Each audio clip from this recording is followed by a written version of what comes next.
আসসালামু আলাইকুম দর্শক। আজ 7ই অক্টোবর 2024 সাল, রোজ সোমবার। চলে এলাম বাংলার গুরুত্বপূর্ণ আবহাওয়ার খবর নিয়ে।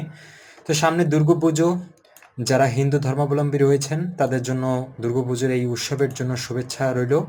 তো এই মুহূর্তে আমরা দেখতে পাচ্ছি যে বাংলাদেশের যে আকাশ, এই আকাশ কিন্তু অনেকটাই মেঘাচ্ছন্ন আমরা দেখতে পাচ্ছি। বেশ কিছু জায়গায় বিক্ষিপ্ত মেঘ আমরা দেখতে পাচ্ছি, কিন্তু বৃষ্টিসহ মেঘ আমরা এই মুহূর্তে দেখতে পাচ্ছি না। তো আমরা একটু শুনতে পাচ্ছি যে নিম্নচাপও একটি আসার সম্ভাবনা রয়েছে, এবং সেই চাপের প্রভাব কীরকম হতে পারে, কবে নাগাদ আসতে পারে, সেই সম্পর্কে আমি ভিডিওর পরবর্তী সময়ে আলোচনা করব।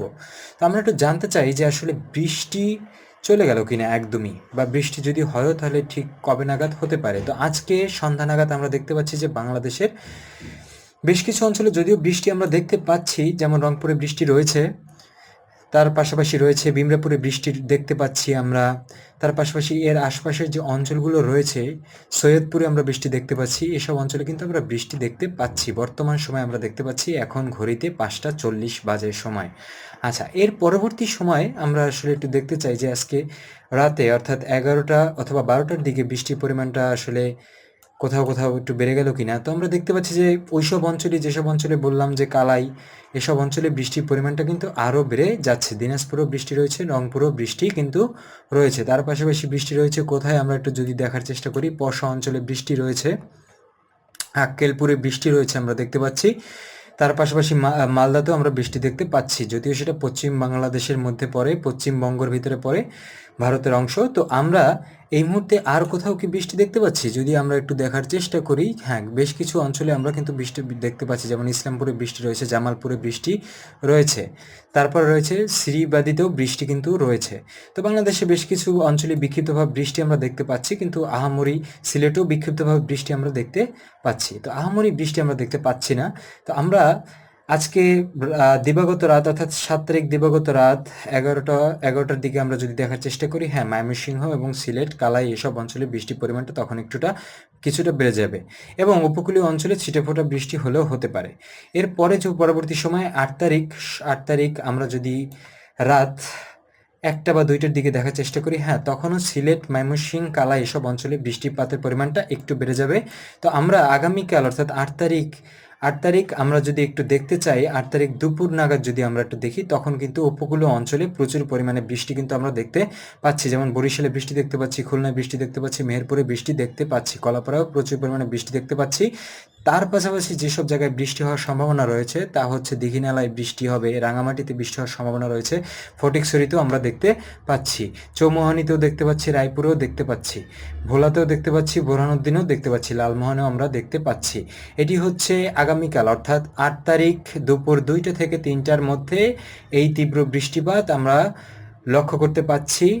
এটা হচ্ছে দক্ষিণ অঞ্চলে, উপকূলবর্তী অঞ্চলে। তো আমরা আগামীকাল যদি আরও একটু বিকেল নাগাদ যদি দেখার চেষ্টা করি, তখন কিন্তু অনেকটাই বৃষ্টিশূন্য হয়ে যাচ্ছে আমাদের বাংলাদেশ, সেটা আমরা বলতে পারছি। যেমন ঢাকাতে ছিটেফোঁটা বৃষ্টি রয়েছে, তার পাশাপাশি কুমিল্লাতেও ছিটেফোঁটা বৃষ্টি রয়েছে, কাপাসিয়াতেও বৃষ্টি রয়েছে, ফরিদপুরেও ছিটেফোঁটা বৃষ্টি কিন্তু রয়েছে। এছাড়া বাংলাদেশের আর কি কোথাও বৃষ্টি রয়েছে? হ্যাঁ, আমরা সিলেটে বৃষ্টি দেখতে পাচ্ছি, যেখানে আসলে 12 বছরের মানে 12 মাসের, যেখানে দেখা গেছে 8 মাসই সেখানে বৃষ্টি সংঘটিত হয়ে থাকে।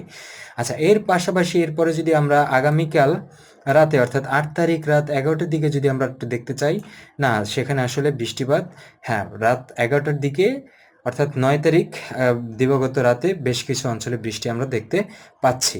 তো আমরা একটু শুনতে পাচ্ছি যে একটি গভীর নিম্নচাপের সৃষ্টি হয়েছে, বা সৃষ্টি হলেও কবে হতে পারে এবং সেটার ইফেক্টটা কীভাবে পড়তে পারে, কোন কোন অঞ্চলে পড়তে পারে, সেটা একটু আমরা জানার চেষ্টা করব। তো আমরা দেখতে পাচ্ছি যে এই মুহূর্তের অবস্থা আমরা দেখতে পাচ্ছি।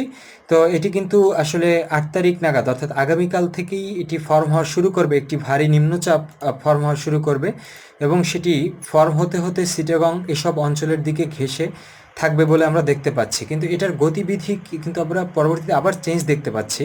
9 তারিখের দিকে আবার চেঞ্জ দেখতে পাচ্ছি, 10 তারিখের দিকেও আমরা চেঞ্জ দেখতে পাচ্ছি।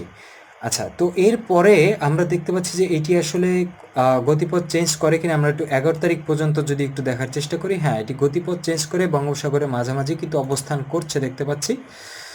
তারপরে 12 তারিখের দিকে যদি আমরা একটু দেখার চেষ্টা করি, হ্যাঁ এই নিম্নচাপের যে প্রভাব, এই প্রভাব আসলে বাংলাদেশের উপকূলবর্তী যেসব জেলাগুলো রয়েছে সেসব জেলাতে পড়বে বলে আমরা ধারণা করতে পারি। এবং এই নিম্নচাপের ফলে আসলে তেমন ভারী ঝড় হওয়ার সম্ভাবনা নেই বললেই চলে। 30 থেকে 40 কিলোমিটার বেগে ঝোড়ো হাওয়া বয়ে যেতে পারে। তার পাশাপাশি যেটি হতে পারে যে প্রচুর পরিমাণে বৃষ্টিপাত, এবং বলাই যায় যে এই নিম্নচাপের ফলে যেই বৃষ্টিপাত সংঘটিত হবে উপকূলবর্তী অঞ্চলে, সেখান থেকেই আসলে গরমের যে একটি আবহ সেটি আসলে কেটে যেতে শুরু করতে পারে এবং একটি ঠান্ডা ঠান্ডা আবহাওয়া চলে আসতে পারে। কারণ আমরা একটু তাপমাত্রা যদি দেখার চেষ্টা করি, তাপমাত্রা কিন্তু আসলে আগামীকাল যদি আমরা দেখার চেষ্টা করি দুপুর নাগাদ, যদিও সকালের এবং দিনের তাপমাত্রা বা দুপুর 12টার আগ পর্যন্ত তাপমাত্রা মোটামুটি সহনশীলই থাকে। তো এই জন্য আমরা দুপুরে তাপমাত্রা যদি একটু দেখার চেষ্টা করি, তো আমরা দেখতে পাচ্ছি যে আসলে বরিশালে 29 দেখতে পাচ্ছি, মাদারীপুরে 28, ঢাকাতেও 29 দেখতে পাচ্ছি, কাপাসিয়াতে 30 দেখতে পাচ্ছি, পাবনাতে 29 দেখতে পাচ্ছি, 29, 28, 30 এর 27 এরকম কিন্তু তাপমাত্রা রয়েছে, এবং এটি বলা চলে যে একটি সহনশীল তাপমাত্রা। সিলেটেও 30 দেখতে পাচ্ছি এবং বগুড়াতেও 30 দেখতে পাচ্ছি। তো আসলে আমরা আবহাওয়াটা বলাই যায় যে ধীরে ধীরে একটু ঠান্ডা হয়ে আসবে এবং শীত খুব দ্রুতই হয়তো চলে আসতে পারে। তো এই ছিল আজকের গুরুত্বপূর্ণ আবহাওয়ার খবর। যদি আমার চ্যানেলের ভিডিওগুলো যদি আপনাদের ভালো লাগে, যদি আপনারা এই ধরনের ভিডিও পেতে চান, তাহলে আমার চ্যানেলে একটি লাইক করতে পারেন, এবং আপনারা কে কোথা থেকে আমার ভিডিওগুলো দেখছেন সেটি কমেন্ট বক্সে যদি একটু জানান, তাহলে আমি আমার পরবর্তী ভিডিও বানানোর জন্য অনুপ্রেরণা ফিরে পাবো।